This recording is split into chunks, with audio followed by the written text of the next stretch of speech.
What's up, everybody? My name is Director Brazil, and welcome to my podcast. Today, we have a very special guest. His name is GL Joe. Now, if you're not familiar with him, Joe is a music video and concert creative director and producer who has worked with some of the biggest artists in the world. His credits include Billie Eilish, Fall Out Boy, Alicia Keys, Gucci Mane, Jack Harlow, Jennifer Hudson, Chance the Rapper. I mean, he's worked with everybody.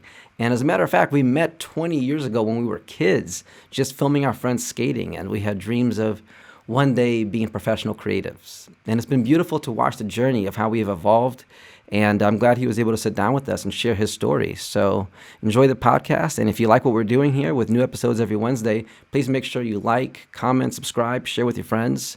We have some amazing guests coming, so thank you for supporting us, and here we go. Enjoy the podcast. Welcome, everybody, to the podcast.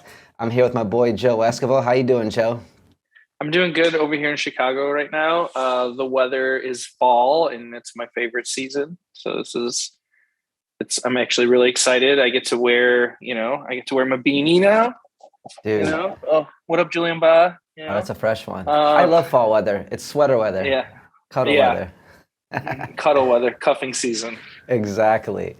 So tell the people, what is it that you do? My name's Joe Esquivel, also known as GL Joe, and I'm a director, creative producer, creative problem solver.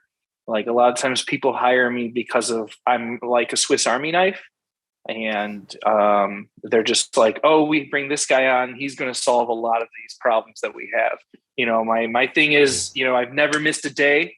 Like, show day, like we always, there might be fire after fire, that because of things happen, that might be put out. But no matter what, when it's time to call action or it's ready to start that live show, everything is always there. And like, I have a really good track record with that.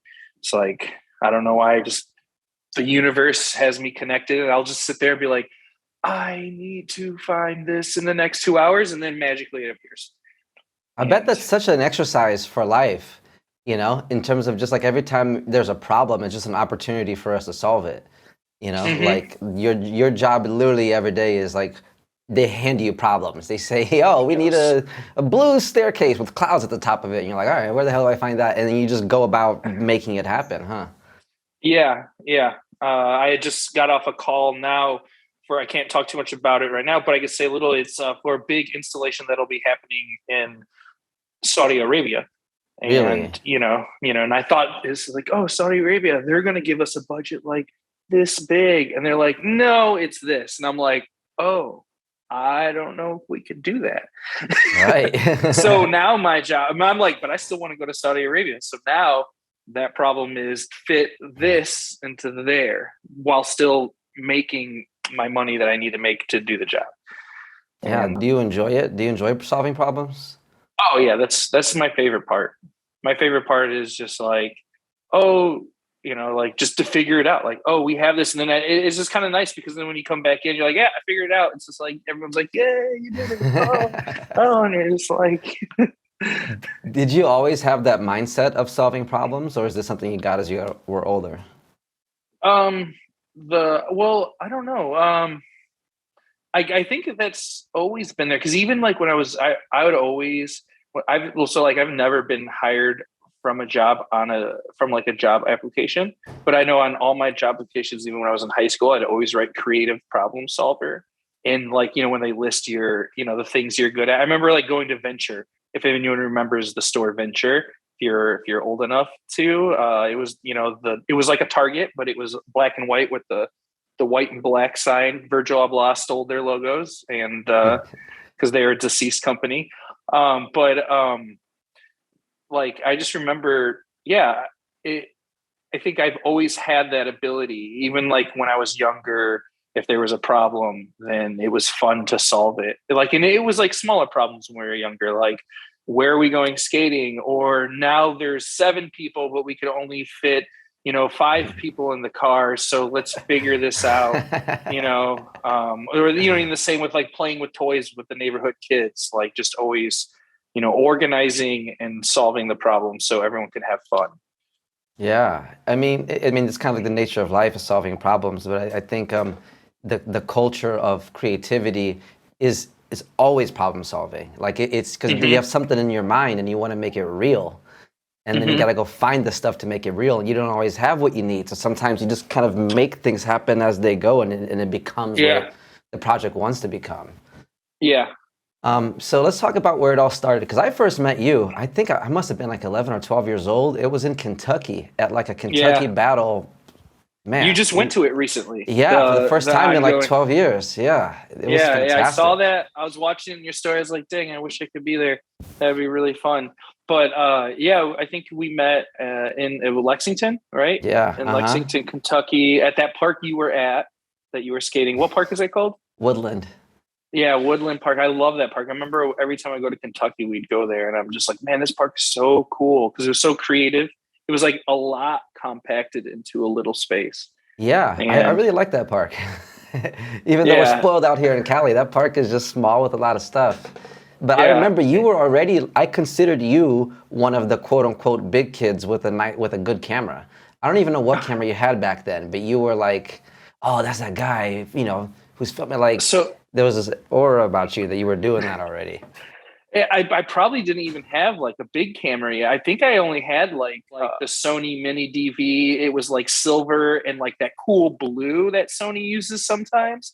And then Yeah, I had like a depth lens, like a baby depth that's what lens, it like was. You on had the the fisheye lens on it. It looked so yeah, official. yeah, yeah, yeah. And that's what it was. Yeah, I had that little Sony, and that one was really cool because I remember um, the I got like accepted into the Life Plus crew at Motor City Shakedown one year in Detroit, and like it was just mainly because they're like they looked at me and I kind of knew Drew because he went to Drew Bacharach because he went to college in Chicago, so we knew of each other.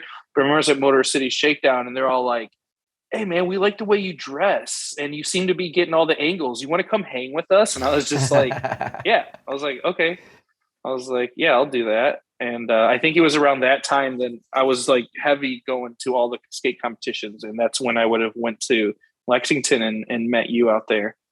Yeah. Was filming skating the first thing you did with a camera?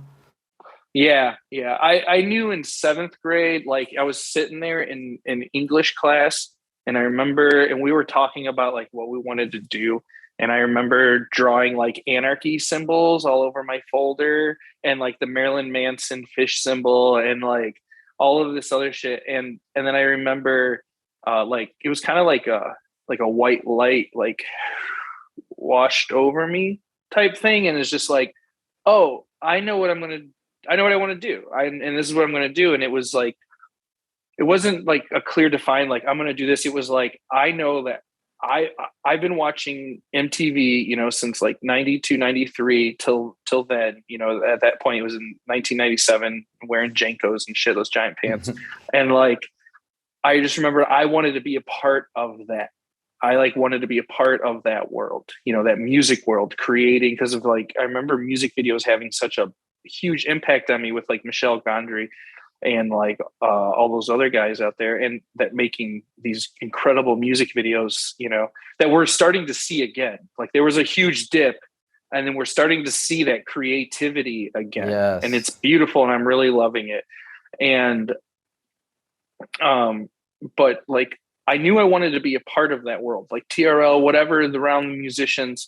And so, I made a pact to myself saying like, hey, when I get older, this is what I want to do. I want to make music videos. I want to create an impact on other people like these music videos had on me.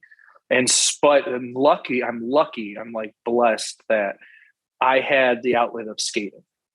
And because that's where I got my start and and like just getting a camera to film my friends because I wasn't the best one, so it was just like, and I knew I wanted to do that, so I got the camera and started filming everyone.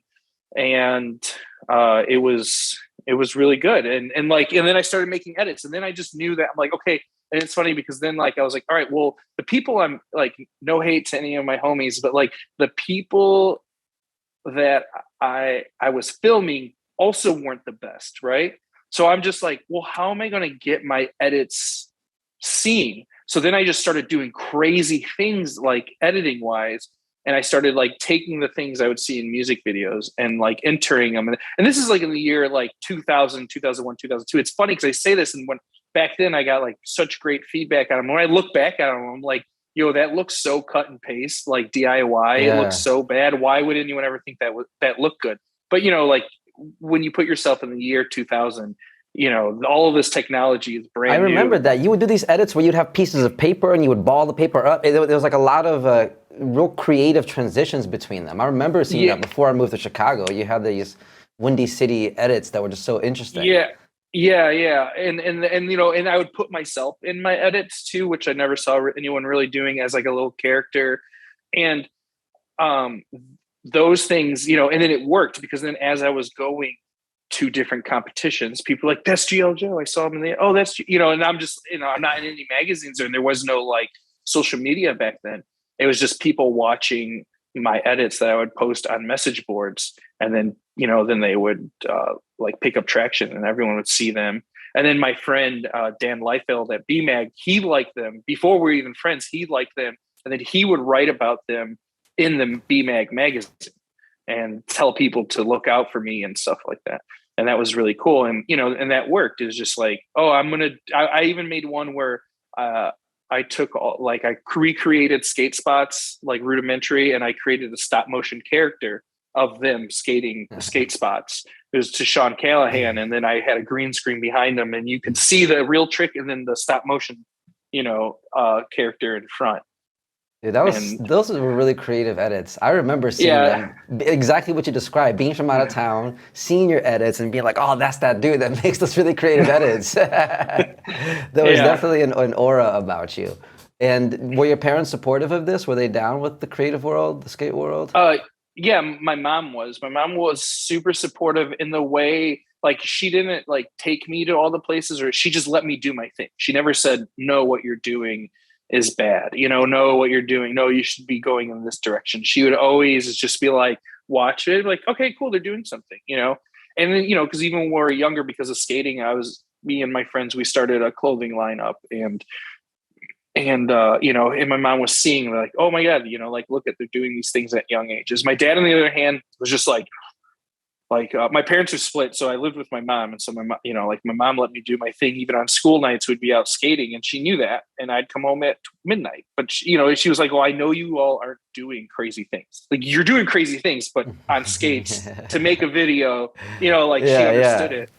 And like, my dad would just be like, oh no, you just can't waste your summer not playing any sports, like blah, blah, you need to learn team sports. So you will learn teamwork. And I'm just like, I learned so much teamwork from skating. Like, if you're the filmer, then it is your job to set up the session, where you're going, who's coming, like, you need to set all that up. And as I'm saying this now, that was like my school to becoming a producer, because that's what a producer does. It's like, oh, we got this job. Okay, well, then we need to go here. This area has the most spots, most bang for your buck for spots. So let's go to this college town.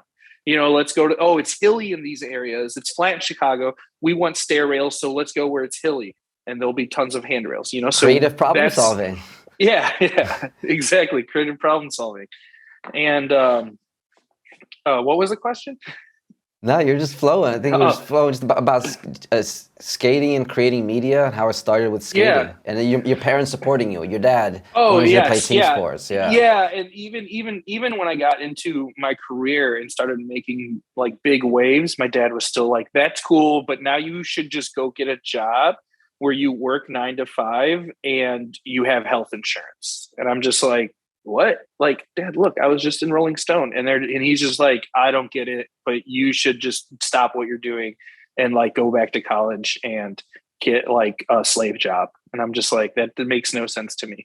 And now that I said it to him, like, on my dad's side, that's all what they did. On my mom's side, my grandpa was a serial entrepreneur, so they're used to, like, and then they are all kind of that way on my mom's side. And so that kind of thinking, was very normal to them.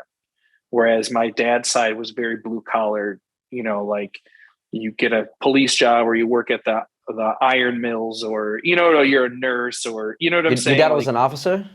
Yeah, he was Chicago police, which was a very fun thing to pull out of my pocket every time we were getting arrested.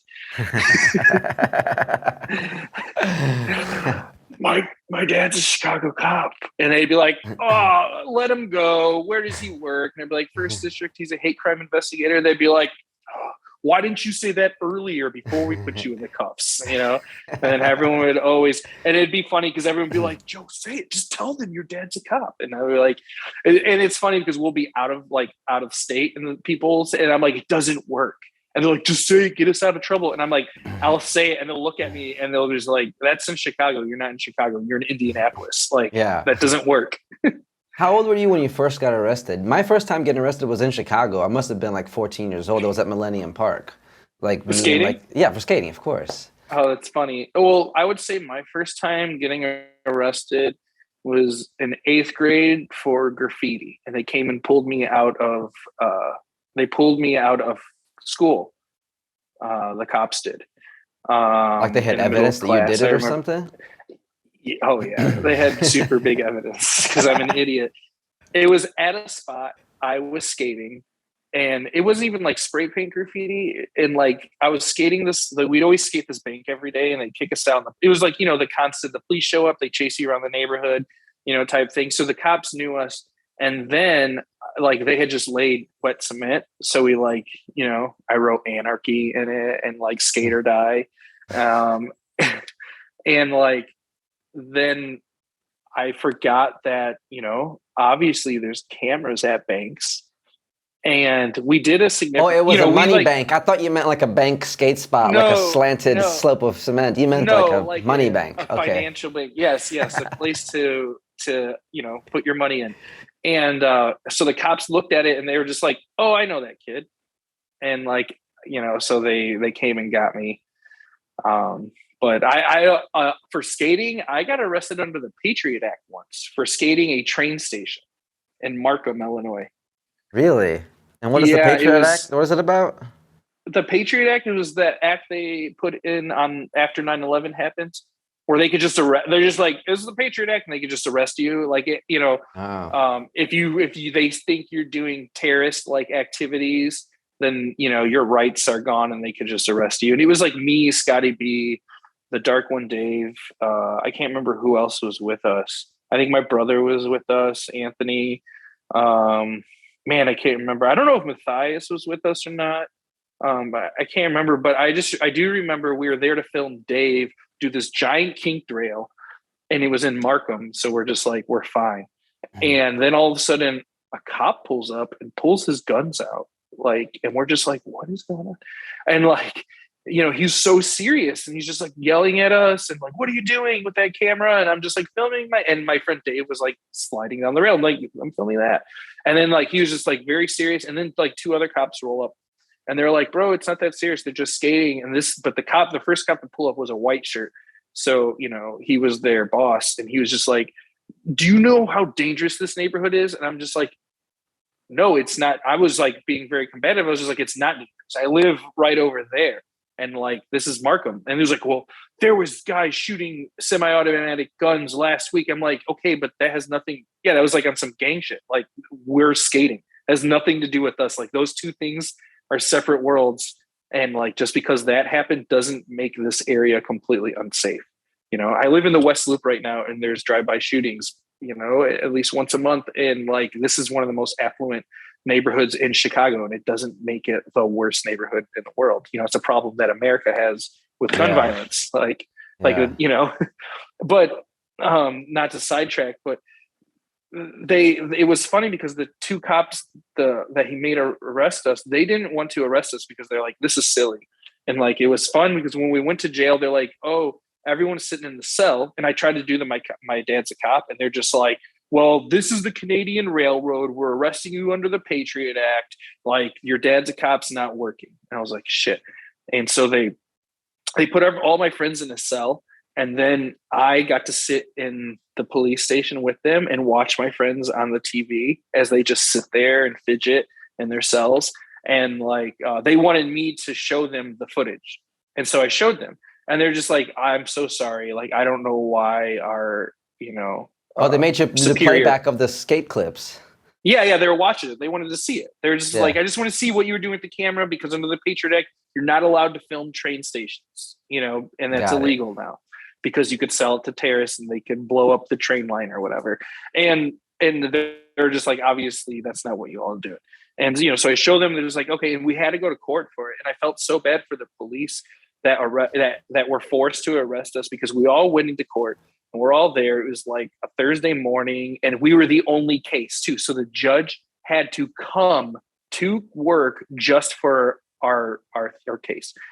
And I remember, we all had to get a lawyer, and then our lawyer speaks. And then I remember I talked, and I was just like, oh yeah, Your Honor. Cause he was just like, wait, you were just skating? I don't get it. Why are they here if they were just skating? And then I explained to them what type of skating, and I had the camera, with me to show them that day. And he was just like, he looks at the cops and he's just like, you guys are seriously wasting my time for a bunch of kids rollerblading downstairs? Like and he went in, he dismissed us. He was like, you guys are all dismissed. And when the door shut, we could hear the judge screaming at the top of his lungs. Wow. Like how much money was wasted, and I felt so bad because it wasn't their fault. Like it was the higher up that told them. Yeah. And like I was just like, damn, I wanted to run back in there and be like, it wasn't them, it was their boss. Like yell at their boss. But I was just like, we're out of here. Like but that was, I mean, I've been messed with a lot. It's funny because of, we would skate in what people consider bad neighborhoods. They're just neighborhoods, and there's a couple bad people in them. And people would always be like, well, don't you guys get messed with the gangs or whatever? And I'm like, no, they're out there clapping, paying us, bringing drinks for us. The only people I've ever had problems with on the streets is the police. Like, and so that's when people are like, well, wasn't your dad a cop? I'm like, yeah, my dad is a cop, but like also the only people I have problems with are the police ever. Like I've had police put guns to our heads for skating. I remember once they pulled up, and it was with Matt Ledusky, and like they saw that, and that Matt Ledusky, was very uncomfortable with them pointing guns at us, right? And he was kind of having like a small panic attack. And so they antagonize him even more. They scare him even more. They put handcuffs on him, throw him in the back of the car, are making jokes at him. And it's just like, and I'm like, bro, this is, and then all of a sudden I had yet to drop my dad's a cop. And then I'm like, oh, by the way, my dad is a Chicago police officer. He's a hate crime investigator. He's above you. And I'm telling. And then instantly they're just like, click, click, click, click. Sorry, we're just having fun. We didn't mean to, get in blah, blah, blah. And they just let us go, and they left. Wow. And like, yeah. And it's funny because I've had like gangbangers point guns at me, never scared. Cops point guns at me, I'm terrified, because I know nothing will happen if they pull the trigger, and like. It's wild, man. Yeah. Jeez. Yeah. I've probably been arrested 5 different times, all for skating, once for filming a dance battle in Chicago. And then same thing, cop came, basically broke my camera, put me in the back of a car. For a dance battle? Yeah. Yeah, and then as I'm handcuffed, he like literally says, oh, you think you're funny? You think you're going to film us? Punches me in the face. I'm like bleeding. They put me in jail overnight, and the Footwork Kings had to bail me out. That was when I was filming their documentary when they were on AGC. Yeah, I remember that. Oh, man. Yeah. The cops took the tape out of my camera and recorded over it.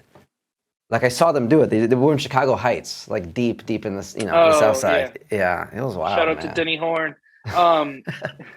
Little Denny, he's from Chicago Heights.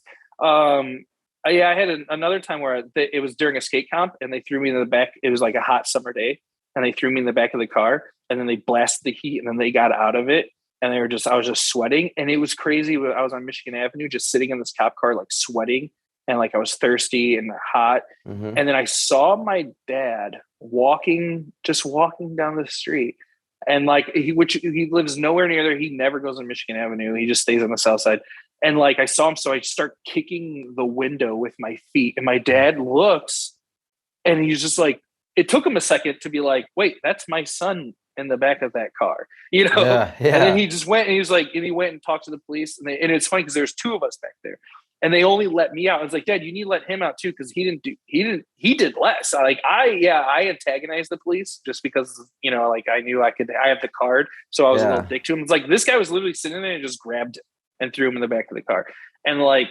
And as I was walking, it's funny because my dad never answered these questions. And I'm just like, so Dad, is this what you do to other people at work?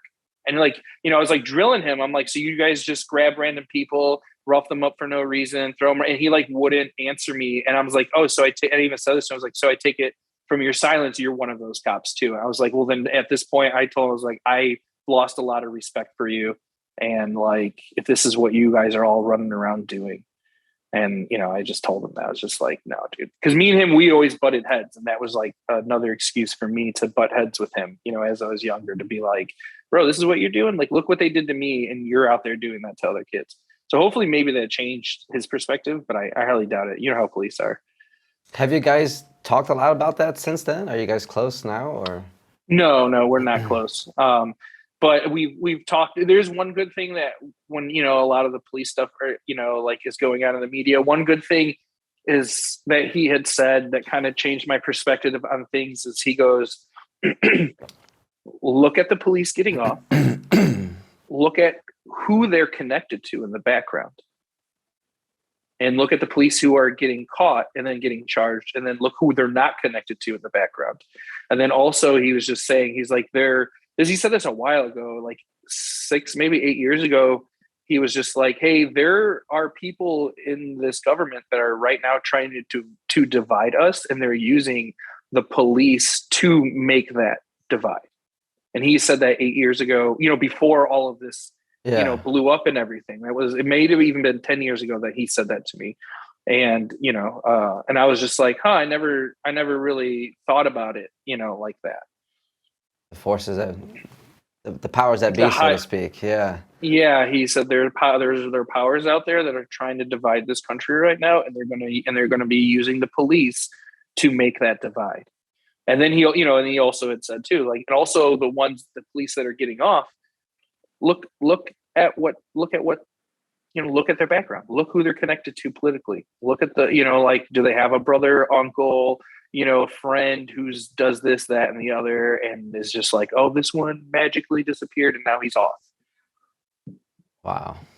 But as we see, things are starting to turn around. That one kid, I think, is named Justin McCain, or no, not Justin McCain. I can't remember his name. The one who the kid that was wearing the ski mask that they killed because he was walking down, and they gave him ketamine to calm him down, and both those police and the 2 paramedics, they all got first-degree manslaughter. Jeez. So that's good. We're going into a right direction. It's not like, it's just, like, if you do bad at your job, if I do bad at my job, I'm held accountable. And I think that's all anyone's asking for, is just, you do bad at your job, you need to suffer the consequences of, and not a slap on the wrist for taking someone's life. No, you're out of here. Like, yeah, it's just accountability. Yes. Yeah, that's it. That's all anyone wants, is just like, no, just do that and we'll be happy. Everyone will be happy. It's like, oh, you killed someone wrongfully, you go to jail. Okay, done. And there'll be nothing. And that's qualified immunity, right? That's the thing that kind of prevents that. Mm-hmm. Yeah, it's funny. I think Chris Rock made a joke about that like some jobs you can't have bad apples, like pilots. You can't be like, well, most of our pilots like to land the plane. We just have a few bad apples. Yeah, exactly. So when did it transition from you creating media with skating to music videos and actually getting into the culture? So my friend Colin Martin, his brother Bryn, we all know Colin Martin. If you're a rollerblader, you know Colin Martin. Like 4 years ago, he changed the way people look at skate tricks. He was one of those people. And he was always like a heavy critic of my skate edits. I would always, because he ran a website called fruitboot.com, and I would always send my edits to be posted there, but he would always review them and be like, I'm not posting this until you make these changes. He was like actually kind of like an editor, and it would just, and I'm sure he would post it, but he was just like, yo, you should really, there were like very like common things like, hey, you should really add people's names in your edits. And it was just me being lazy. And I'm just like, oh, I don't want to go through and name, like, and some of these people I don't know who they are. But Yeah. he would make me go back and add names, or he'd be like, yo, this is too chaotic. Like, why don't you Yeah. add more skating to it?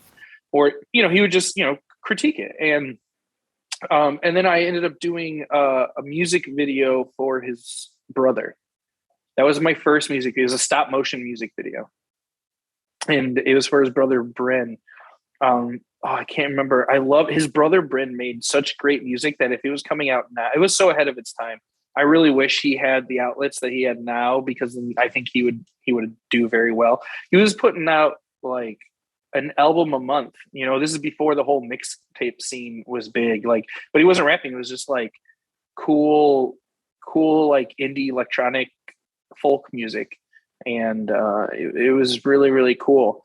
And I made that one little video, and then, to be honest, it was you and then Morocco Vaughn who like pulled me out of my basement and was just like, oh, hey, you guys, you want to edit this documentary for these rappers called Cash Ball and Roller Boy? And Oh, those that two was the drug first dealer, project? yeah, those two drug dealer guys from Milwaukee. Milwaukee was, yeah. Is I that the was one with the so, cover that said "Silence is golden, this is but my duct golden. tape is silver"? Silver, yeah, I would put that at the end of a lot of edits that I would make, of him saying that. He'd be like, silence is golden, but my duct tape is silver, and he'd pull out two like things of cash and be like, right here, this be your life. And like, I was just so shocked by because of when my hip hop that I always listened to was very like backpack hip hop, indie hip hop. I like stayed away from the mainstream when I was younger. I stayed away anything mainstream. It wasn't just hip hop. I was like, oh, mainstream. No, I'm, like, oh Right. no, I'm, yeah, like I'm underground. I only listen to like music nobody's heard of, and like used to carry that like little attitude about just being like, oh, you never heard of that? What? Oh, you know. Um, I try to stop that. I tend to people call me out on it still. I'm like, what? You never saw that? I'm like, sorry, I just got excited. Um, but yeah, that was the job that had me move out because I never got paid for it. And like I was like, oh, this amount of money, that's actually 6 months of rent. So then I moved in with Sean Callahan, and I had the down payment that I think I got from it, and so I was able to pay like 3 months rent. And then eventually I like went away, and then because they got locked up and they both went to prison, and so then the project never got finished, and I never finished getting paid from that one, unfortunately. But it was a great footage and experience. It was insane. Like these guys, I'm like, this is incriminating. I was like looking through this footage, just being like, bro, this is incriminating. Like, no wonder why you all got caught and went to jail. Like, you guys are literally filming, like, look at all the pounds of drugs and look at all the money. And I'm just like, you have them in the same shot in the same room. It's Like, like you can't even the fake that. Confessions of a Rapper skit on Key and Yeah. Peele. Yeah. Holy shit. Okay, so tell me about the story of this Chicago legend named Dick for Dollars and how he came about. Who is Dick for Dollars? Yeah, so the man with the German sounding name, it's Dickford Allers. That came about because when I finally did break into like doing hip hop music videos for actual like people on the radio, my whole goal was coming from the early days of MTV where the videos were just insane, and I wanted to do these insane videos. I felt like that was my purpose. Like, no, because of in hip hop at the time, it was just literally like just your whole squad in front of the camera, and right. you're just rap with weapons or not weapons, but just everyone there with their shirts off, just getting rowdy. And I'm just like, at first that was cool when Cash Money came out with that. When they first did that with that Juvenile video and the Lil Wayne videos, and they're in their neighborhood, you're just like, that shit is sick. But then all of a sudden, that was then every video. And I was like, what happened to all the cool Hype Williams videos? And what happened to, like all the other like really cool hip hop videos? They like just disappeared because they found out it's like way cheaper. You just one day, 50 minutes and you get everyone in one shot, and then 3 cameras, and you just cut it together and you get a couple girls dancing, and then you're done. Right. And so I really wanted to like go back to, these really cool thought out music videos. And that was like my mission. And I finally got like, it was a decent budget, and it was with Bun B and Bun B, Freddie Gibbs, Chuck English, and Chip the Ripper. And Wow. I was just like, yeah. And I was like, oh, this is going to be great. I pitched them my idea, and they're like, we love it. And it was going to be super cool. And then, but it was in Austin, Texas. So me and my whole crew, we all get in the car and we drive down to Austin, Texas. And we, we are about, like, we're location scouting. We're finding all these places to fit my idea. And then out of nowhere, I get a call. I think, no, it wasn't the night before, but it was like 2 nights before. And I get a call from the producer, not like the music producer, the guy who made the song. And he was just like, hey, and he was my friend. And he was just like, Joe, I hate to do this to you, but Bun B just wants to do a parking lot video. And I was like, well, that's not why you hired me. Like, you hired me to not do a parking lot video. Like, that's the whole point of my mission. And, and they're just like, there's no, like, Bun B doesn't want to put all this time into it, and as I'm older, I get it. Like, I totally get it now. If this isn't your song, as a big person like Bun B, why would you put in a 12-hour day? You're not getting paid. It's not your song. Why would you put in a 12-hour day for this? You know what I'm saying? Like, totally Right. understand it now. But when I'm little, I'm just like, what? Why don't you want to create this magic? And it's like making me mad. And I just remember finally being like, all right, fine, I'll do it, but I'm not putting my name on it. And they're like, well, this is going on MTV, so what do you want your name to be? And I just felt like I was selling myself out. So I was just like, dick for dollars. I was like, that's what I feel like right now. Dick for dollars. Like, I feel like I'm just giving dick for dollars. I feel like a prostitute right now. And so, but I at least gave them an interesting way to spell it, which its first name is Dickford, Dichfurd, and then last name Ahlers, Allers. So then when you say it together, it's Dick for dollars. And like, but MTV for some reason put it as DIK, the number 4, DOLLAZ. So it says, yeah. So on MTV, it came up as directed by Dick $4. And I was just like, wait, I was like, that's kind of cool, but also that's not, I didn't even send that. Yeah. I found out later that my friend Rich, the one who produced the song, he changed it because of, like, they didn't get it. So he was just like, well, I'm going to help Joe out and make sure they understand that this says Dick $4. And, because he was with me too. He was like, well, yeah, it's my song. I want you to make the best video you can make. But I mean, we ended up making a really good video at the end of the day. Like, a parking lot video can still be, that's what I learned too, is after that, it's like a parking lot video can be exciting and interesting. It's up to me to make it, interesting within the edit and all that. And it turned out pretty good. It did well. This was like right at the time though, things were still on TV. So a lot of the viewership was on TV. And it's funny because, like, recently I posted it up, that music video, on my Instagram, and about it once or twice a week, I'll get like a random message from some random person, be like, oh, you made this video. I used to watch this, or I used to wait up for this video, when I was in college in my dorm. And I loved when this song came on. I was like, oh, cool. I didn't know that, because it doesn't have that many views. Yeah, because it doesn't have that many views on YouTube. It only has, like, I think, like 500,000. But like I said, back then that was a lot. Like, in the year 2008, when YouTube was only like a year old, like, getting 500,000 on your music video was a lot. Yeah, and plus back then it was seen on TV, so I'm sure that had a whole different audience. It's funny because there's the art that we think we're making, and then there's the art that we're actually making. And sometimes we can be so in love with the art that we think we're making that we don't see the value in the art that is actually coming out.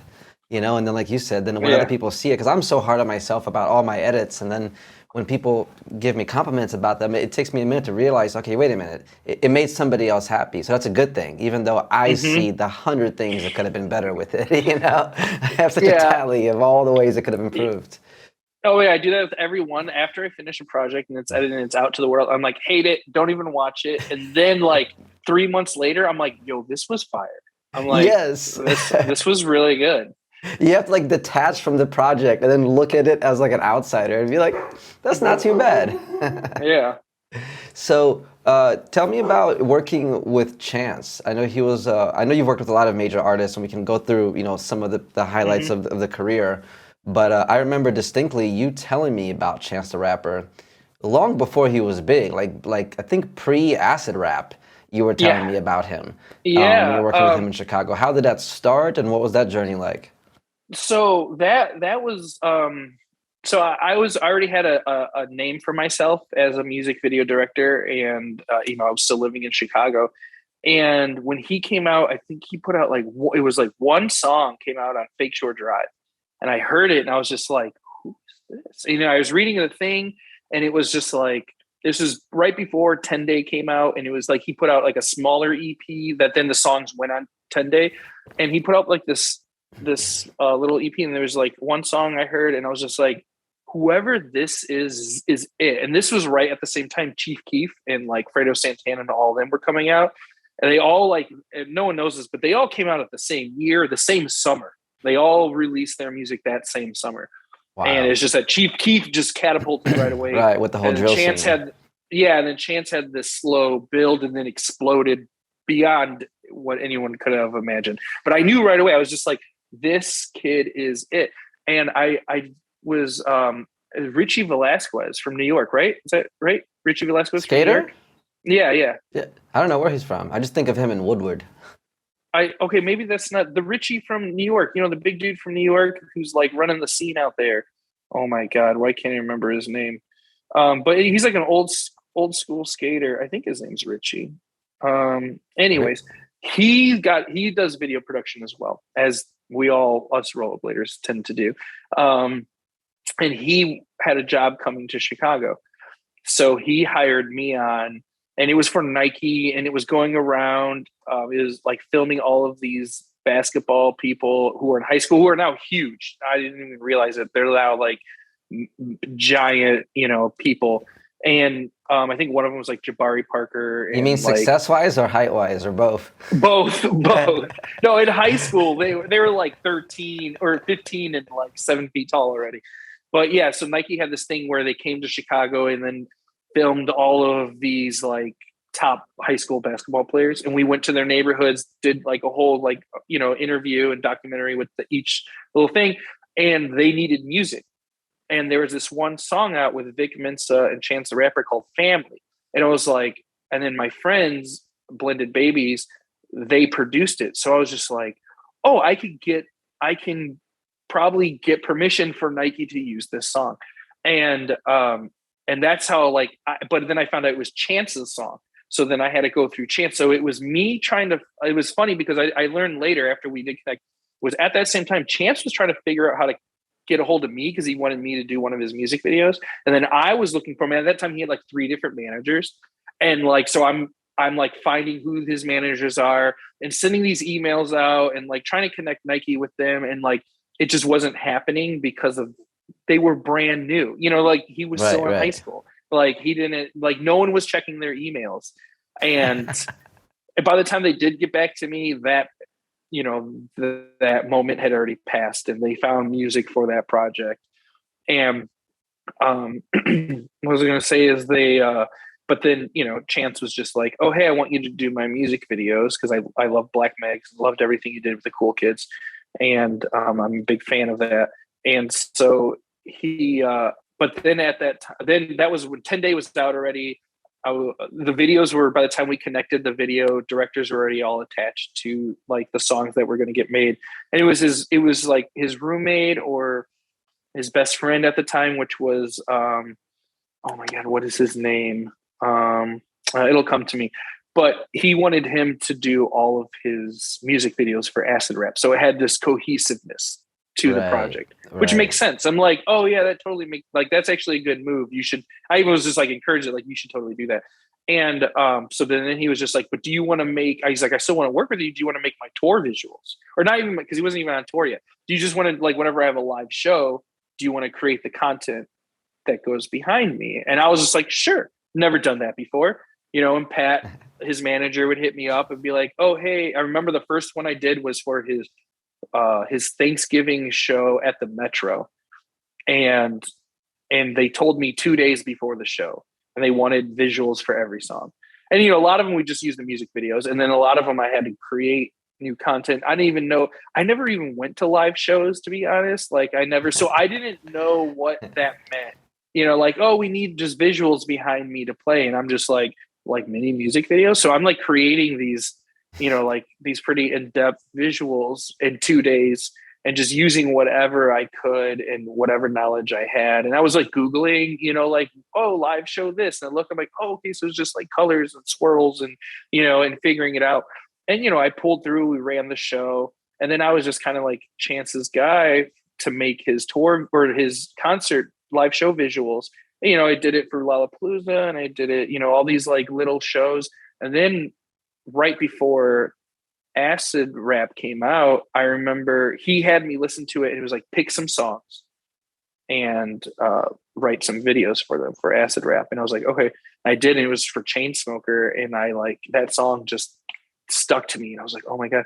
And we I wrote the video, but then when we budgeted it out, like what we thought was a lot of money for a music video, it was like 15 grand. And he was like, I don't have that type of money. And I was like, neither, none of us do. And so we were going to do a whole Kickstarter and like raise money to make it. But he ended up squashing that just because he said he just, as most artists would, he's like, I just feel weird asking my fans for money to make a music video, like, right. No, I feel like I'm going to be big enough soon where I don't have to do that. And then like that went down. And then after that, then all of a sudden I get a Chance to text me and say, hey, I'm going to go on my own headlining tour. Do you want to do the visuals for it? And I was like, of course. And then Pat calls me. He goes, hey, Chance said that you want to do the visuals. And I'm like, yeah. I was like, as long as, you could pay me, like to be out there on the road, I'm 100% okay with that. Let's do it. And they're like, yeah, we could figure out a number to send you out and, be on the tour. And then all of a sudden Pat calls me back, and he's just like, okay, so we're locked in. We can afford to pay you. But if you come on tour, you also have to program the lighting, and you have to build the stage every night. And then there's not even design. You need to do the stage design, and then you need to make all the content. And I was just like, wait, I'm a music video director. I don't even go to live shows, so I don't even know what that means. Like I go to live shows, but they're always like underground, Right. basement shows or loft parties or raves, which is a totally different production, right? Like those are two different worlds. And so, I was just like, all right, yeah, let's do this. And I figured it out somehow magically. We brought in who's now my business partner, Mike Apostolos. Someone had knew him, and he was still in high school at that time too. And so he couldn't even come on the road with us, but he was one of those like child prodigies that figured out, like when I was younger, when he was like 13, he went to his first concert and was like, wait, what? This is what I want to do for the rest of my life. And at 13, he started seeking that out. And I remember he was telling me like when he was 14 or 15, before he was legally allowed to work, he found like the sleaziest rental house in Chicago that'll let him come and start working. And they like didn't pay him. He would just come and work and learn, fixing the lights, cleaning the cords, setting up stuff. And then by the time, he was like 18, he knew his shit. So he came in and gave me a crash course. He was just like, oh, this is how you run your DMX to this one, to this one. This is how you address the lights to the program. This is how you program them. And then like he was helping me, we're coming up with ideas, and we continue working together. And we have a company together now called Four Line Creative, where we were blessed. We thought like our whole world was collapsing when COVID happened because we're a live events company. But luckily I had the TV background, and we just pivoted to doing everyone's late night performances. And I had all the connections to all the guys to film everything and to get it done. And luckily, all of COVID, we were working. We did a lot of big, we did 2 Gucci Mane songs. We did a bunch of Pooh Shiesty, Lil Durk, who else? Oh, a ton of Jennifer Hudson stuff. She's amazing. Wow. And we did all these different performances for all these award shows and late night shows and Ellen, and we did Billie Eilish. And Yeah, I mean, like That's amazing, man. that me Chance calling me up and just being like, hey, do this. I know you could do it. Figure it out. Led like, and I remember I went on that first tour, and I remember the third show, I was just like, fuck music videos. Like, this is where it's at. I remember sitting there and because kids were coming up to me, during the show, being like, this is the best show I've ever been to in my life. Like, this, thing changed my life, blah, blah, blah. And like seeing that direct positive, you know, Yes. back, and then like just seeing it live. And what I loved about the live show is it's up, you do it, and then you go home. There is no like, oh, we got to digest the footage, and then my assistant editor has to link it up, and then you're still hanging on to the project a month later, and the client wants Right. notes and changes and all this stuff, and it's just like, it's crazy because like you do so much more work in the video, like music video world, and you get paid like an eighth of what you do in live, and Yeah. like it was a really big eye opener. There's even artists that like I worked for as worked with like doing their music videos, and they would throw like 2 G's at it, like, oh, and then show up in like a $10,000 outfit, right? And then like throw 2 grand to the production of the music video. And then I've worked with them on their live end, and we would just be like, oh, this is going to cost 70 grand. And they're like, yeah, here, not even batting an eye. And and I was just like, whoa, like in the live world, you get so much more respect from these artists. They actually, when you tell them it costs this much, they're like, yeah, like, I wonder because you why that can't. is. Oh, I figured out, because there's the what is it? Direct return on investment. What is that called? Yeah, a return on investment. Yeah, it's a direct Yeah, the ROI. Yeah. ROI. Yeah, ROI, because a tour will generate them like $20 million. A music video, It's an maybe expense, if maybe. Yeah. it's an expense. Yeah, it's a tax write-off, and maybe if it hits 1 billion views on YouTube, you made some money on it, right? Whereas a tour, every show you do, you're generating income, and that's Right. why, It's and just, that's I yeah. I mean, you were both on that page, Black with No Cream, and I always see music video directors complaining and crying about like, oh, there's not enough, only 10 of music. It's like, well, first make sure your shit's good, and there's a par line, like, and when I made my first music video, like real music video, I got like a Rolling Stones feature, like it blew up, and this is because I knew there was a par line. If you want to make something good, make sure it looks as good as your favorite music video on TV or online. And if Yep. you're not doing that, then don't sit there and cry like, oh, my stuff's, no one's hiring me. It's like, well, because you're not making good work. Like, that's Straight it. up. Like, just make better work. But then also I was seeing that, even when they do get these projects, right? It's like, well, also, like, just go to live. Like, live is going to pay you, even as a live videographer, you get paid more, than being on set. It's because that live event, it's actually generating hundreds Revenue. of thousands of dollars, millions of dollars for that one night to exist. And so there's Yeah. money to pay, people what they're worth. And like, no one cuts corners in that world.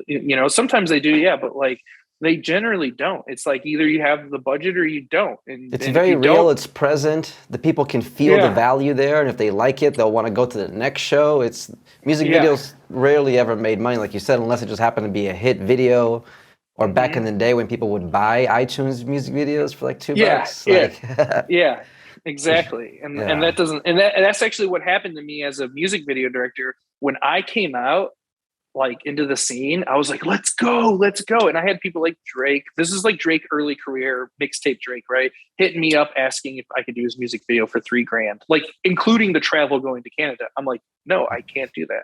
I wish I would have, I wish I came from like, a family of money where I had that. Cause a lot of people I know that became successful music video directors, they kind of had that cushion, right? To be able to be like, oh, I don't need to make money on this video. So, I could put it all to this, and, and actually I could take more money and pump it into it and make a right. better video. And like, I didn't have any of that.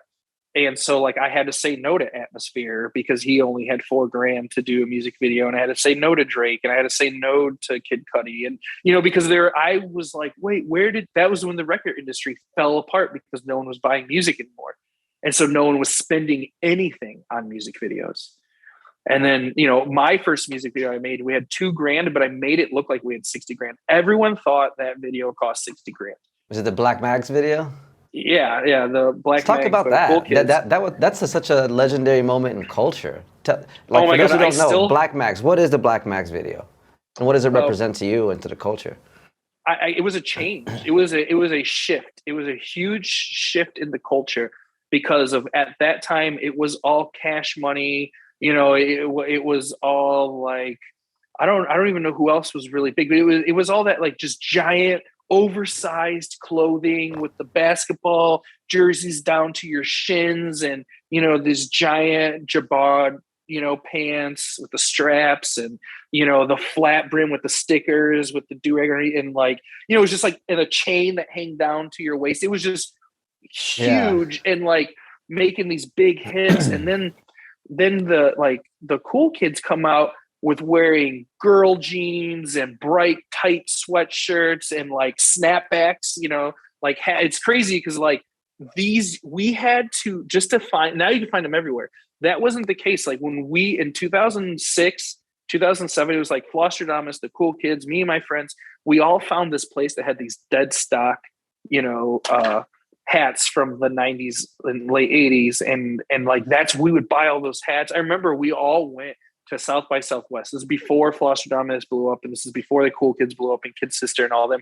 We all went in one like motorcade down there, all dressed, and people would just be stopping us and being like, why are you dressed like that? Because no one was dressing in tight pants. Because like before tight pants, what we had to do to have tight pants is we would go into the Gap, buy women's jeans, like they had flares on them, and then we had to sew the flare away and then cut it, and then we would have tight pants. Like it was an actual, like, you had to go out of your way to wear tight pants. So people are like, where do you get pants like that? First off, Right. Why are you wearing pants like that? And then what is all this like 80s, 90s Fresh Prince of Bel-Air like swag? Where are you guys finding this stuff?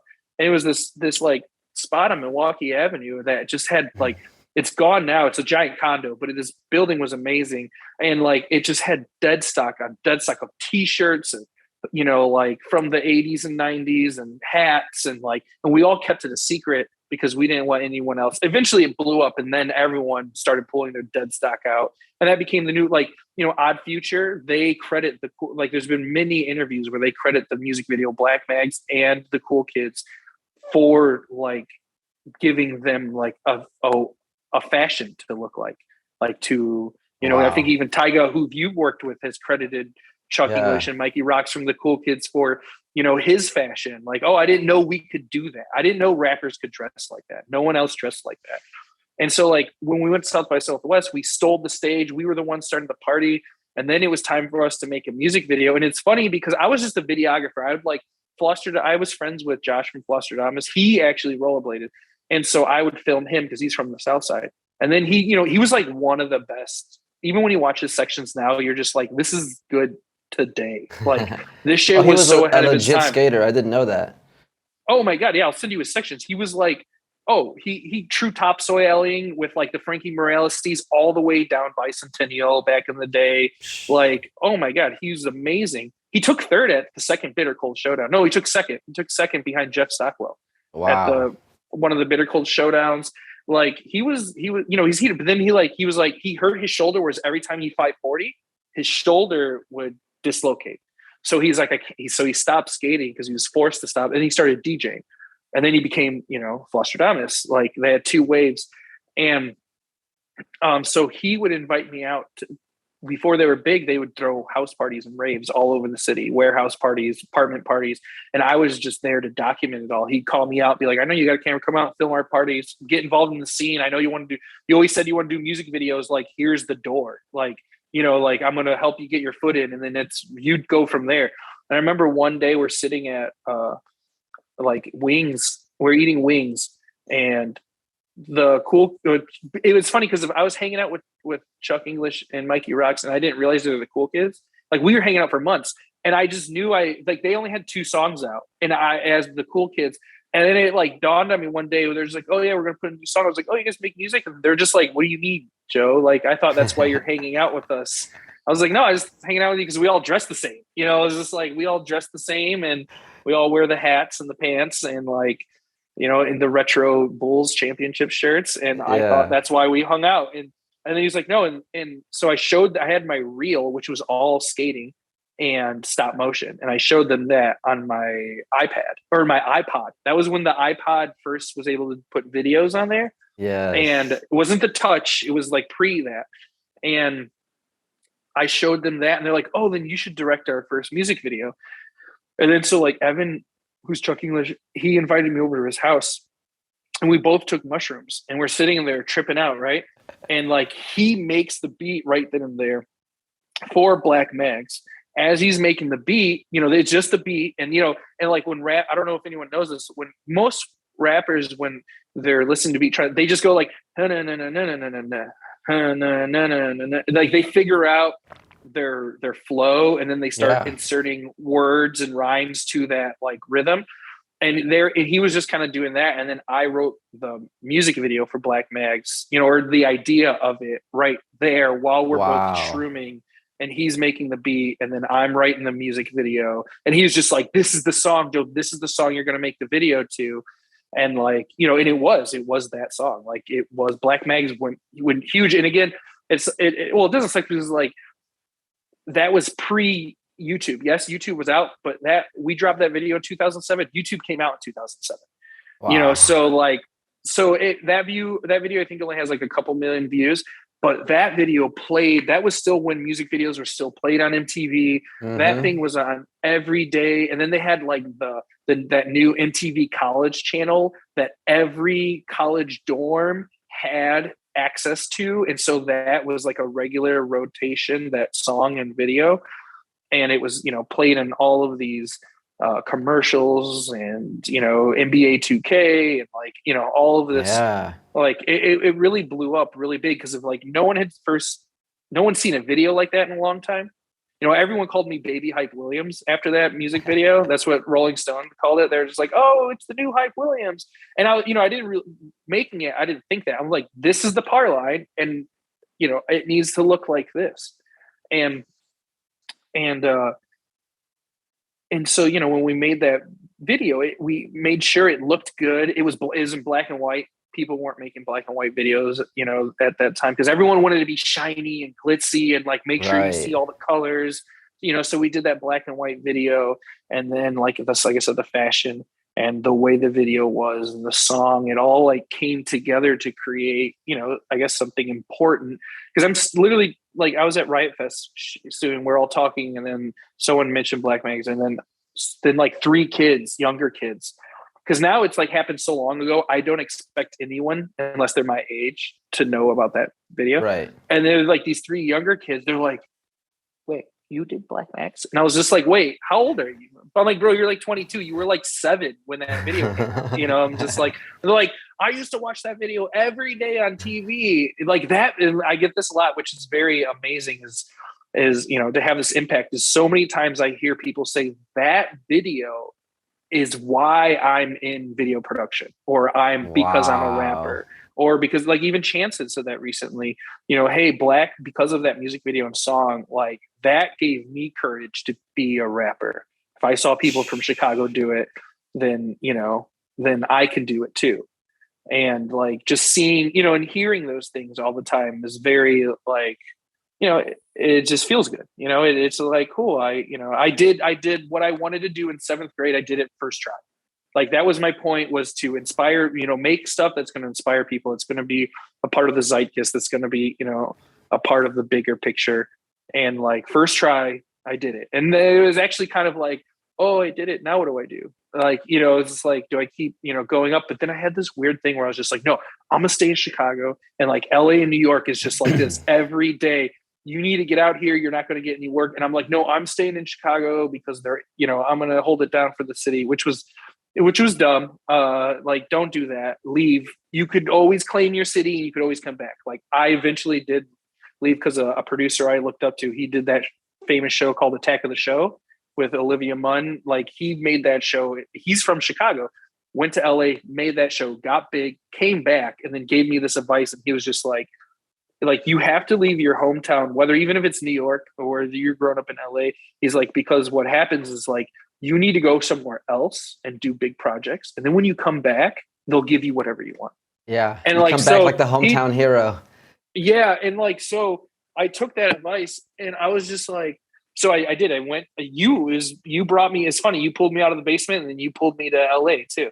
And it was when you were working with I'm a Beast with Janelle and all them, all the dancers, and you and John pulled me out there and said, "Well, you guys saw the Chance tour," and then we're just like, you took "Oh, us to the this Acid guy." Rap tour. I was like, yo, it's time. Yeah, yeah. And then so when you guys saw that, then and then you guys had planned to do a live event. Then you were like, "Hey, we heard you might be moving out here. If you do, you have a job." And so then I was just like, "Oh, then I'm moving if I have a job, right?" So I moved out there and did my 4 years, and then saw how crazy rent was out there, and realized that the majority of my work is being like 80% of the work is literally done on a computer, and then you show up for production day. And I was just like, wait a second.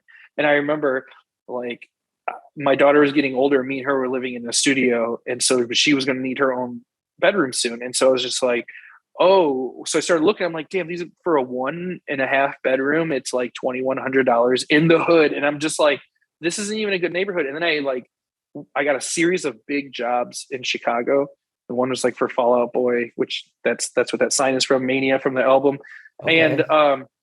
And they, and Mike, my business partner, was just like, hey, Joe, maybe think about moving back to Chicago because we got a lot of gigs, coming up here. And I was just like, hold on. I opened up Zillow and just seen what rent was in Chicago. And I was like, 2,100, I could get a 2-bedroom condo with a view of Lake Michigan for $2,100. I was just like, wow. I looked at him like, I was just like, yeah.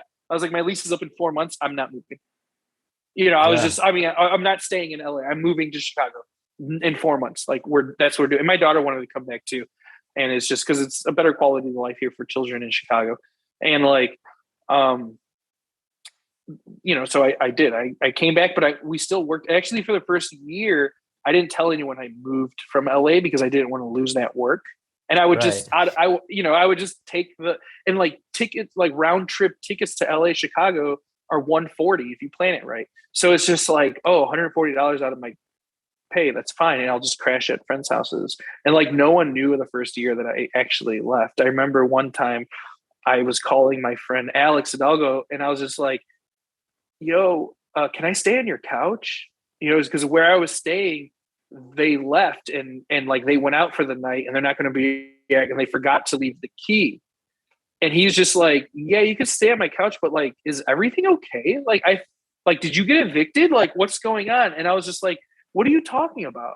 And I'd already been living in Chicago for like 6 or 7 months. And I'm like, what are you talking about? Like, no, I have my own apartment. He's just like, you could stay here, but why can't you stay at your own apartment? And then I'm like, oh yeah. I was just like, I live in Chicago now, and I have for the past 6 months. And he's like, oh yeah, that makes sense. And he's like, that's why I'm always seeing you post in Chicago. Yeah. And that's like, amazing. But now we do it all the time. Fly in the morning of, do the job, and then take a red eye home.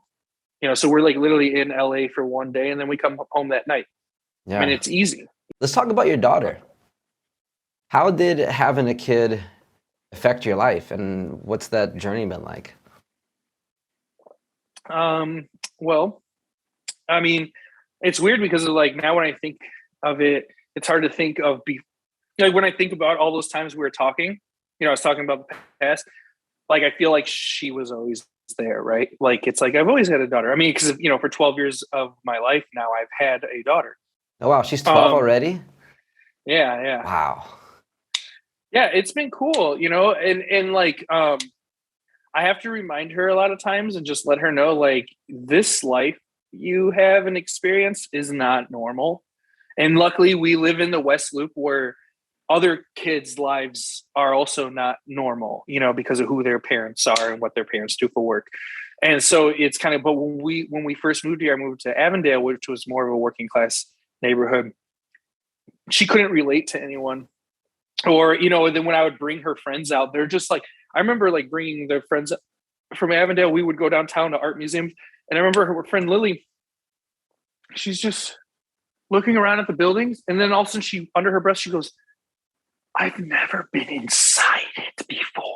And I'm like, I look at her, I'm like, what do you mean you've never been inside it before? She's like, I've only seen these things from the highway. And I'm like, wait, your parents have never taken you downtown? They go, no, it's too expensive. I'm like, Lily, we live right now next to the blue line. You just hop on that and for free, you go, or $2, you go downtown. And then once I told her, I was like, once you're down here, everything's pretty much free. I was like, the parks, the playgrounds, the museums, and I would take them and show them like the world and all this other like world that they didn't even know they had access to. But now we're over here, she feels a little more comfortable and, with the kids, and, they kind of live her lifestyle, like closer to her lifestyle that she's grown up on. But I mean, it's been fun. Like she's been on set with me since she was 3 months old. I remember doing, I think it was like a Waka Flocka video. I had her, beamed up on my chest, like in the winter time, just had her right here as her mom had to run some errands and and I was just holding the baby while me and Morocco were doing a Waka Flocka video, Is that the one where your head gets blown off? Oh yeah. I'm in there. I got a nice cameo. It was funny. Someone right when that video came out, I was at Six Flags later and someone recognized me as the guy who got shot in the head in the Waka Flocka video. And I was just like, they're like looking at, everyone's like, they're like, the whole group is staring at me. And I was just like, hey, what's up? Cause I don't like, why are they staring at me? And they were just like, one kid was like, are you in a music video? And I was like, with Waka Flocka? And they're like, yeah. They're like, see, I knew it was that guy. That's awesome. And Lily, does she like Chicago better? Oh, the whole time we were in LA, she did not like LA. She's like, it smells like pee. There's too many homeless people. I didn't realize how filthy LA is, how dirty. I thought, like, in my mind, I thought it was like the cleanest place ever. I get there and I'm just like what? Like, would they have no streets and sanitation? I was just like, one of the biggest economies in the world. They're actually like the fourth largest economy in the world if they were their own country, and they have no streets and sanitation. I'm like, this makes zero sense. Like, I don't get where their money's going or what, but like, that's another thing. And like the growing up with a daughter in this business, I just brought her everywhere. So she was on set for the music videos. When I was in LA, she was always, when we were doing the I'm stuff, you remember she was always there hanging out. And still to this day, I bring her down. She actually when she was 11, she my friend Zach, he was doing this installation at the conservatory here in Chicago, and he got caught up on something. He's supposed to be putting up this installation there, and then she ended up directing it and making sure everything went where it was, because she was already comfortable on set. And I'm just like, yo, if you keep doing this, Lily, at 16, you can have a job that pays more than a lot of adults are getting paid. I was just like, and and we got her into roller skating when she was in LA. She took that really well, and then she ended up getting sponsored by Moxie Roller Skates, as their little Moxie mini team. Wow. And then and unfortunately, then when we moved to Chicago, there really wasn't that supportive group that there wasn't in LA. Oh, I mean, it was so supportive for her in LA. Every person was just like, oh yeah, you're a little mini that can skate. Come on, let's skate. And then we got here in Chicago, and the scene here was more like, why is there a little kid here? And it was just weird. All the women were just like, why did you bring in the kid because you want us to watch? Right. It was weird. It was very standoffish, and it wasn't very sunny and happy as it was the scene in LA was. And so that kind of she didn't feel comfortable, and she just kind of stopped skating over time because she had no one to skate with, right? Because in LA there was hundreds of different people for her to skate with at any time, and we had all these amazing skate parks, within 10 minutes, 15 minutes away.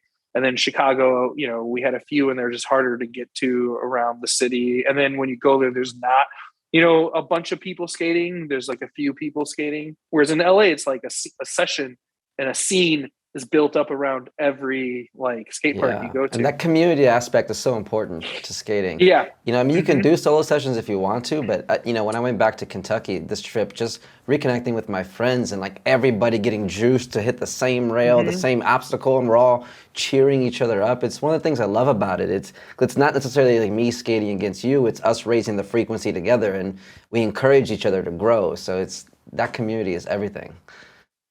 Yeah. Yeah. So, as we're getting towards the end of this, I want to ask you just a couple final Yeah. questions.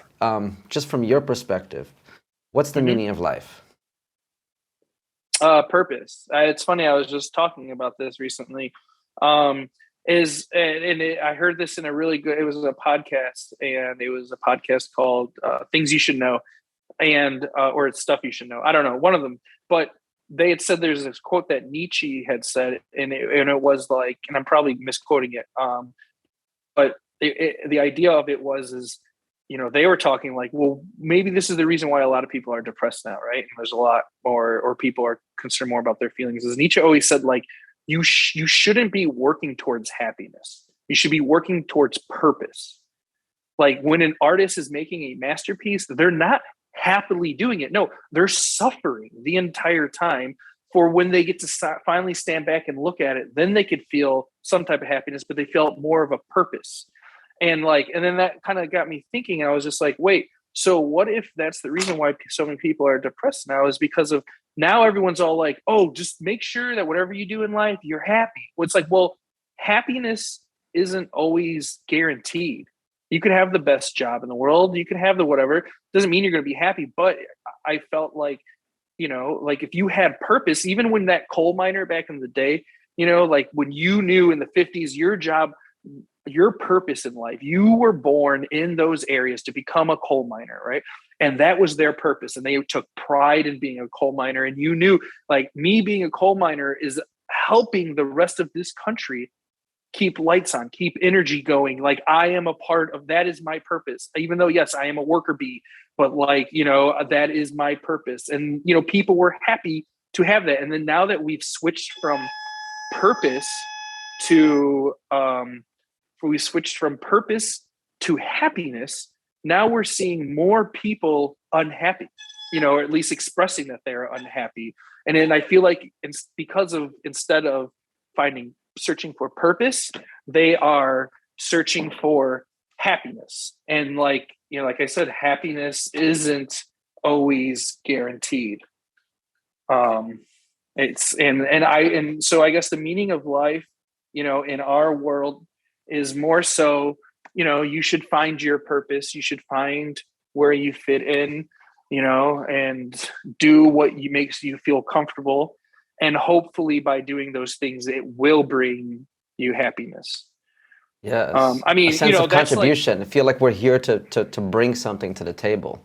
yeah. And that's like my societal meaning of life. The meaning of life, I don't know, like we're all probably just like a tiny thing. A cell in our galaxy is just a cell in a bigger giant monster that is walking somewhere else. Like, I don't know. No one knows why. There is a time that I was on mescaline that I thought I knew the meaning of life and I felt it. You can't put it into words, and I tried, and it's just like, I remember I was just like, I got it. I understand why we're here. And it was just like, but I couldn't put it into words. It was just like, oh no, it was a feeling. I got it. And then it went away. And I'm sure everyone who's been in that, while they're staring at themselves in the mirror on those things, like you're just like, oh. And speaking of, come here, Lully, say hi.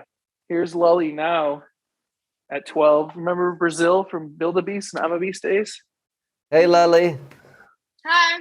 Hi. Oh, you're wearing, and it's funny, she's wearing a Los Angeles hoodie right now. Oh, what a coincidence. Yeah. She can't hear you because I have my earbuds in. Oh, okay. Lastly, how would you like to be remembered? See, funny. Okay, when I was younger, like I always said, like whenever that was like, I felt like that was my purpose. Almost was just like whenever I meet someone for the first time, I want them to remember me. Like whether it's shaking their hand or something. Like I want to be memorable, and it's funny because people now that I don't remember meeting are just like, oh yeah, I remember him. I know that guy. And I'm just like, oh shit, I don't remember him. And so it kind of like happened. And I don't know how I manifested that to happen, but I seem to be memorable when people meet me, and which is a good thing, especially in this industry I'm in. But how I want to be remembered is like that, that I when I get things done, and because I was cool, not like cool, like you're cool. Like I stayed cool under pressure. I didn't crack. I don't yell at people, like I'm very level headed and, passionate about what I do when I get, when I do them. And,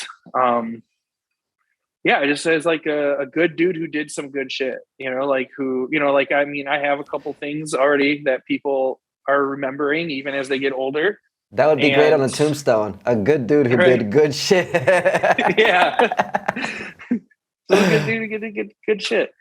Yeah. I love that, man. Well, dude, I feel like we could talk for hours, but I feel like this is a good wrapping point, man. Thank you for taking the time and sharing the stories of the culture, bro. It's been so dope seeing just the progress from meeting you in Kentucky to just seeing how, we all, stayed on the path of creativity. It's beautiful. Yeah, definitely. And I loved your path, watching your path this whole way, as well. Been there for some of it, here and there, and it's been fun. Well, thanks, bro. Well, dude, I'll be back in Chicago on Christmas. Hopefully I'll see you. We'll do a session or something. Okay, sounds good. All right, man. Much love. Thank you. Yeah, don't be mad. Don't be mad. Love it. All right, peace. Oh, yeah. Whoa. Look, they can never keep me down, I'm going. And if I ever fail, just know I'll go again. I never quit, cause I know that every loss may lead to another win. I'm going on. Who the best in this thing? Tell them, yeah, that's me. Tell them who bring the fire, say, yeah, that's me.